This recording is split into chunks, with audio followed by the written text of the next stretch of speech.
Glória a Deus.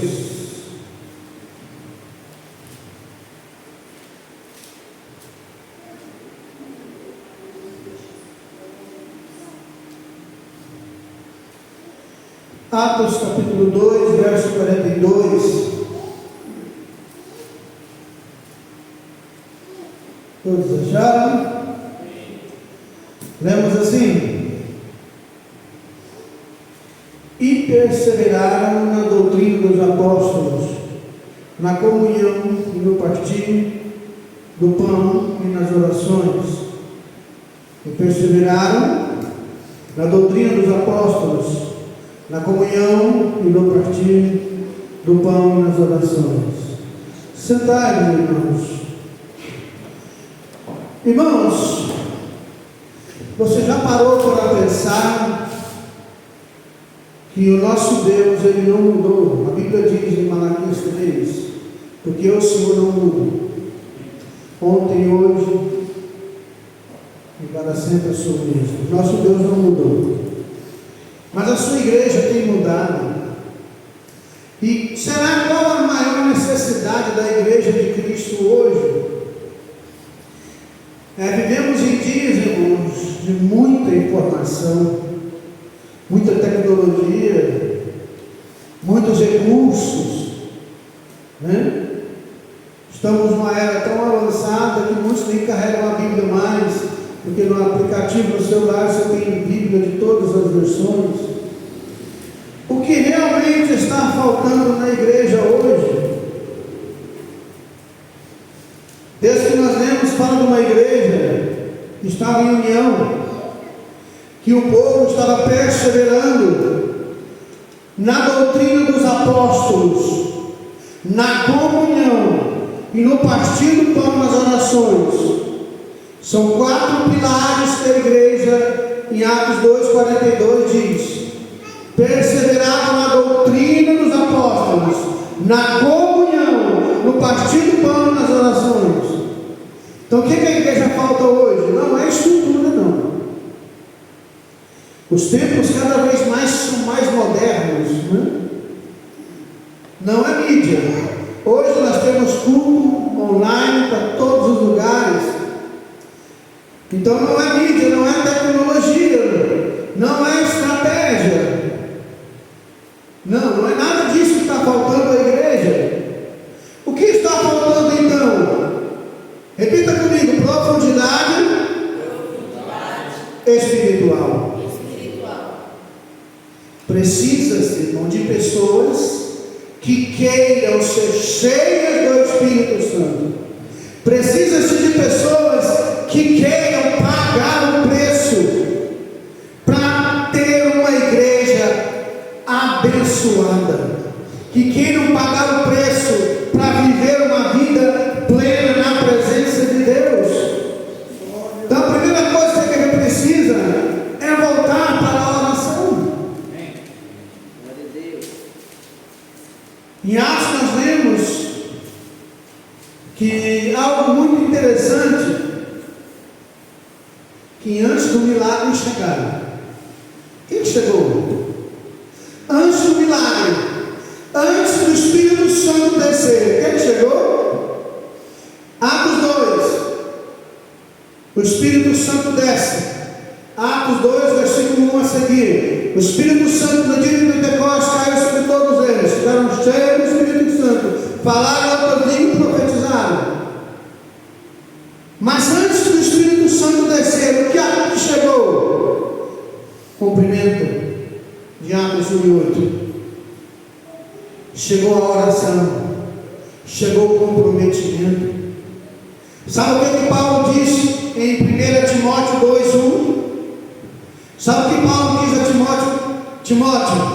1 Timóteo 2:1: antes de tudo, eu te recomendo que se façam súplicas, orações, intercessões e ações de graça em favor de todas as pessoas. Antes de tudo, eu te recomendo, Timóteo, que se faça súplica e oração, intercessões e ações de graça em favor de todas as pessoas. Antes do Pentecostes, em Atos 2, houve a oração chegando. A oração chegou primeiro. O povo queria o Espírito Santo, eles foram orar para que o Espírito descesse. Antes das decisões que Paulo mesmo recomenda a Timóteo, chegou a oração. Vamos orar para que o Senhor, lá em Atos capítulo 1, para que nós possamos levantar um para substituir Judas, dentre um daqueles que caminhou conosco desde o primeiro dia que acompanhou o ministério de Cristo, porque havia os 12 apóstolos, mas havia uma multidão de mais de 100 discípulos, e eles oraram, escolheram, e a sorte caiu sobre Matias.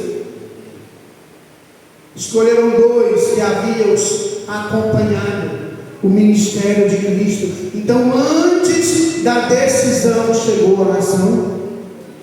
Você está decidindo as coisas da sua vida, você está orando. Senhor, o que eu faço? Você está fazendo que nem Daniel, quando o rei Nabucodonosor mandou matar todo mundo. E aí o chefe da guarda falou assim: olha, o rei mandou matar todo mundo, você está no meio, porque o mandato do rei é tão grande, tão rápido, é por isso, isso e isso. Daniel pediu um tempinho, me dá um tempinho que eu vou orar. Quando a coisa apertar, vai orar, tira um tempo para a oração, vai orar, e Deus vai te responder. Porque antes do envio missionário, antes da igreja enviar os missionários, como Paulo e Barnabé, a igreja orou. A igreja estava em oração. Então, antes de você receber o Espírito Santo, você tem que orar. E antes de você tomar qualquer decisão, você tem que orar. Antes de você ser enviado, o Espírito Santo tem que entrar dentro de você, trabalhar em sua vida. Você precisa levar uma vida de oração. Porque uma igreja sem oração é uma igreja fraca. É uma igreja fraca. Mas uma igreja que ora é uma igreja revestida. A Bíblia diz: revestivos do Senhor Jesus Cristo do seu poder. Então eu preciso me revestir da glória de Deus. A igreja precisa-se de um derramamento abundante do Espírito Santo. Mas para isso acontecer, a gente tem que voltar para o jejum verdadeiro, sincero, precisando daquela oração intensa, sem interesses, apenas para buscar a vontade de Deus. Precisamos voltar ao arrependimento genuíno e verdadeiro, onde se reconhece o seu erro, reconhece o seu pecado e se entrega na presença de Deus, como Davi: não, eu errei, baixa a cabeça e fala: eu pequei mesmo.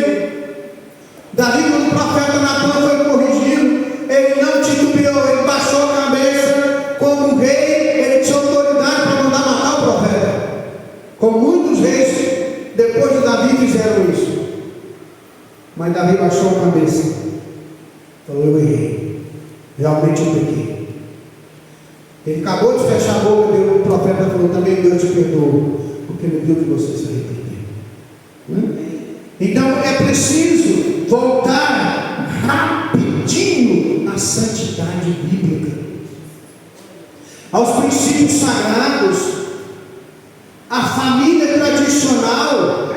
Pastor, o que é família tradicional? Homem e mulher, macho e fêmea, filhos respeitando os pais, filhos honrando seus pais, o pai e a mãe honrando a família, não provocando a ira dos vossos filhos, como está em Efésios 5. Família tradicional, que ora junto, caminha junto, lê a Bíblia junto. Santidade na mente e no corpo, como nós estávamos ensinando na última terça-feira, que eu devo vigiar não apenas o meu falar, mas o meu pensar, porque antes de eu falar eu pensei. A Bíblia diz que a boca fala o que o coração está cheio, e o coração, que a Bíblia diz, não órgão que bombeia o sangue e a mente. A boca fala o que a sua mente está pensando. cuidado, porque a igreja, nós precisamos voltar àquela devoção de antes. A igreja que mais está precisando hoje não é de um templo bonito, não é de mais lugares, não. Nós estamos precisando de mais homens e mulheres de oração. Está precisando de mais Pedro, mais Paulo, mais Barnabé, mais Estevão. Está precisando de mais homens e mulheres de Deus. Mais Ana que orou até lágrimas descer, não saiu nem a voz. A igreja está precisando de homens e mulheres tementes. A igreja precisa de avivamento, irmãos. O que aconteceu no Pentecostes? Está achando que foi um evento isolado? Foi não. No Pentecostes não foi nada ao acaso. Coloca em Atos 1:8. O que aconteceu no dia de Pentecostes foi o cumprimento disso aqui. Recebereis poder ao descer sobre vós o Espírito Santo, e há de vir sobre vós ser-me-eis testemunhas, tanto em Jerusalém, em toda a Judéia e Samaria, até os confins da terra. O povo foi para Jerusalém, voltou, foi para o templo, foi orar, ficou orando. E no dia de Pentecostes, 50 dias depois, o Espírito Santo desceu. É o que? Resultado de uma igreja que estava cumprindo Atos 1 e 8. Avivamento não começa aqui no altar, não, irmãos. Quando alguém está cantando bonito, orando bonito, quando alguém está pregando bonito, isso não é avivamento. Avivamento começa no seu coração. Avivamento começa na sua vida quando você se arrepende. Eu tenho que mudar. Eu tenho que ser um marido melhor, eu tenho que ser um empregado melhor, eu tenho que tratar melhor as pessoas que estão do meu lado. Porque já pensou, você é servo de Deus, se ora, jejua, consagra, lê a Bíblia todo dia, santifica e for para o inferno. Ah, pastor, mas por quê? Porque você é um bruto cavalo no seu serviço. As pessoas olham para você sem nem onde fala. Não vai te contar um problema, não, estou cheio de problemas. Sai para lá. Bom crente não é assim. Serve de Deus é aquele que escuta, que ora, que intercede, que abençoa. É aquele que nunca está com pressa. Então, santidade começa no coração, com arrependimento genuíno e verdadeiro, com principalmente, irmãos, uma entrega total. Não entregue pela metade. Entregue tudo ao Senhor. Dedique a sua vida ao Senhor. O Senhor não está procurando um templo cheio. Ele procura corações que Ele possa encher. Salmo 101 diz: os meus olhos procurarão os fiéis da terra, para que habitem comigo. O que ame retidão, esse me servirá. Olha só, Deus não está procurando uma igreja cheia. Ele está procurando um povo comprometido. Se você tem compromisso com o Senhor, os compromissos dele é contigo. Os compromissos dele é com você. O compromisso dele é contigo. Ele vai te abençoar, ele vai transformar a sua vida. Porque a maior necessidade da igreja hoje é um povo comprometido com a sua palavra. A igreja precisa de união.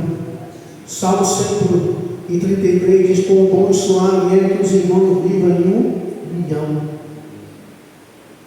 Hoje o inimigo está tentando dividir a liderança, dividir o ministério, dividir famílias. Ah, pastor, mas isso é promessa bíblica. Jesus profetizou. O filho contra o pai contra o filho, né? Os inimigos não são da sua própria casa. Foi. Jesus falou sobre isso. Mas foi da sua família que ele falou? Falou do ímpio, irmão. Você serve a Deus. Na sua casa não pode ter isso, não.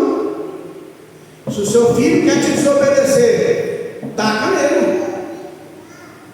Pastor, não pode. A Bíblia manda. Quem manda em mim ainda é a Bíblia. Ah, mas a lei do país não pode. Mas a lei de Deus diz: corrige o teu filho, mas não chega a espancar, tem que matar ele. Mas corrige seu filho quanto é tempo. Provérbios. Pai que não corrige o filho está criando um leãozinho dentro de casa. O leãozinho não está pequenininho, o tigre é bonitinho, né? Mas ele cresce. E ele cresce e vai te engolir. Ele vai te destroçar. Corrige enquanto é tempo. Corrige enquanto é tempo. O ministério está dividido. Pessoas, casais estão divididos. Irmãos, é triste saber que muitos casais dormem em cama separada. Eu não me casei para dormir em cama separada. Nunca. Vó da minha esposa, Dona Pureza, já partiu para a glória já. Quando nós namorávamos, nós íamos muito na casa dela. Eu ia muito visitar ela lá no bairro Jundiaí, onde ela morava. Lá atrás, quando nós trabalhávamos na feira coberta do Jundiaí, em Anápolis. E ela sempre me falou, Senhor Divino, eu e o Caetano vivemos tantos anos, não lembro quantos anos. Mas uma coisa nós sempre fizemos, nós nunca um dormiu longe do outro. Nunca. Lembra? Sempre resolvi o problema. E dormia junto e em paz. Vamos falar outra coisa aqui agora, tem criança. Né? Por quê? Porque o diabo quer dividir a família. O diabo quer dividir o casal. Igreja unida é uma igreja que vai crescer. Família unida é uma família que o diabo não tem poder sobre ela. Família onde o marido e a mulher se amam e se respeitam. Não adianta se amar, tem que se respeitar. Tem gente que não ama e não respeita. Tem que haver amor e respeito. Porque antes de você amar alguém, você tem que respeitar. Ninguém ama alguém que não respeita. Então, onde há amor e respeito, não tem como uma família dessa ser destruída.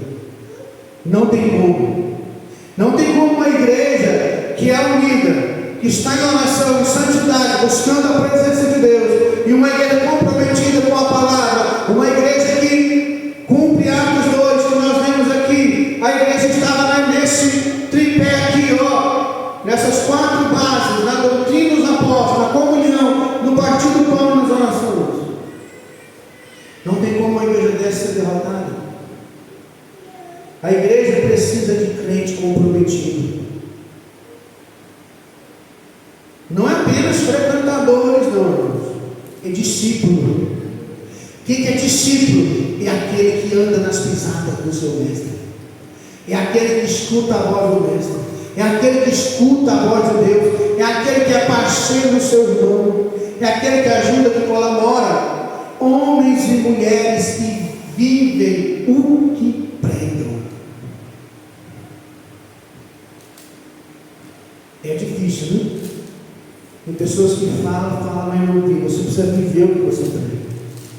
Você precisa defender a verdade, defender a palavra. E você precisa, no meio da luta, no meio da fornalha da aflição, permanecer fiel. Assim como Sadraque, Mesaque e Abednego. Alguém falou, olha, o rei não sabia. Tem 3 jovens aí, que a trombeta tocou e não se curvou diante da tua imagem. Não fez caso de ti, o rei ficou irado. Mandou aquecer a fornalha. Falou, vou te dar mais uma chance.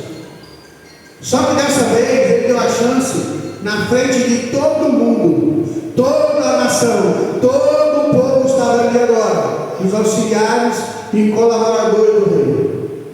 Quando a trombeta tocar, se você não quiser morrer, se curva e adora a imagem que eu fiz. E agora?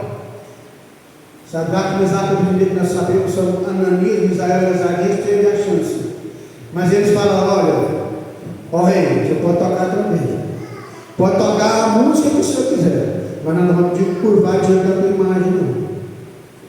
Porque a Bíblia deve ter dito. Êxodo capítulo 20 está escrito, não terás outros deuses diante de mim. Não me curvará diante de imagem de escultura, quer ser no céu ou na terra. Você vai honrar o Senhor teu Deus. Não vamos curvar diante da tua imagem, não.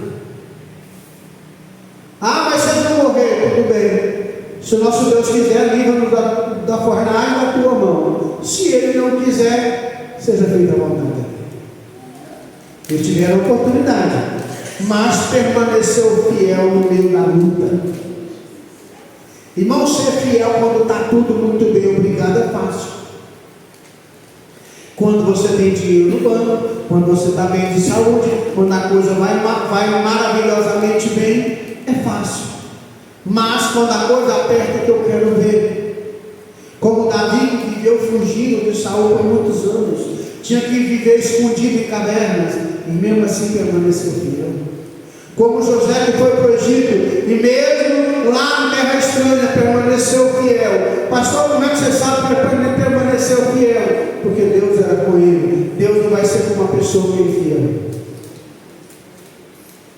O que a igreja mais precisa hoje? De mais oração, mais palavra, mais espírito, mais compromisso. Só isso, irmão, não tem muita coisa.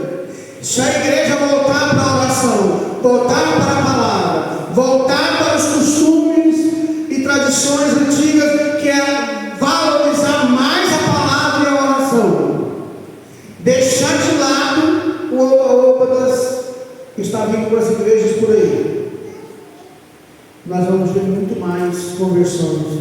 Nós vamos ver os milagres que em Atos está registrado. Porque em Atos, antes do milagre vir, a oração chegou. Antes do coxo ser curado, em Atos capítulo 3, e entrar para o templo saltando, tinha uma igreja orando em Atos 2. Horácio citou aqui a história de Pedro, quando ele estava preso, mataram Tiago e ele estava amarrado para ser morto no outro dia, né? A igreja estava em oração, e Deus foi lá e libertou aquele homem, porque antes do milagre vir, a oração chega. Então você precisa de uma transformação na sua maneira de pensar, de agir, de falar. Não, você precisa voltar para a fé que você colocou de lado. Você precisa, quando eu digo você, nós dessa geração precisamos voltar para a base bíblica novamente.